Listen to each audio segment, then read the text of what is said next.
2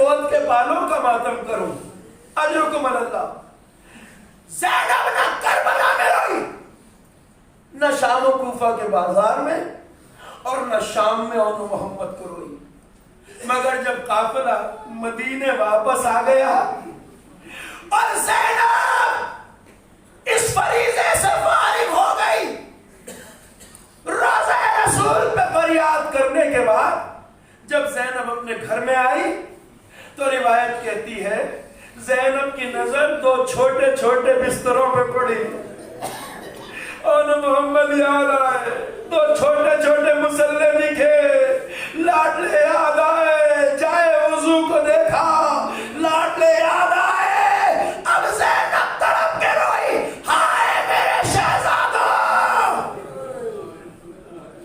تمہارے بغیر اب اس گھر میں زینب کیسے جیے گی. سینے خانہ میں بیٹھی زینب سر و صورت کو پیٹ کر اپنے اون و محمد کو رو رہی تھی. اسی اثنا میں زینب کے شوہر عبداللہ گھر میں داخل ہوئے. زینب جب گئی تھی تو بال سیاہ تھے، کالے تھے، اور اب جو لوٹ کے آئی تو بال سفید ہو گئے. عبداللہ نے صحن خانہ میں ایک سفید بالوں والی خاتون کو جب روتے دیکھا، عبداللہ قریب آئے، کہا بی بی کیا بات ہے، تو کون ہے، میرے گھر کے صحن میں بیٹھ کر کیوں رو رہی ہے. بس یہی وقت تھا جب زینب نے سر اٹھایا، کہا عبداللہ زمانے نے نہیں پہچانا، کوئی شکایت نہیں.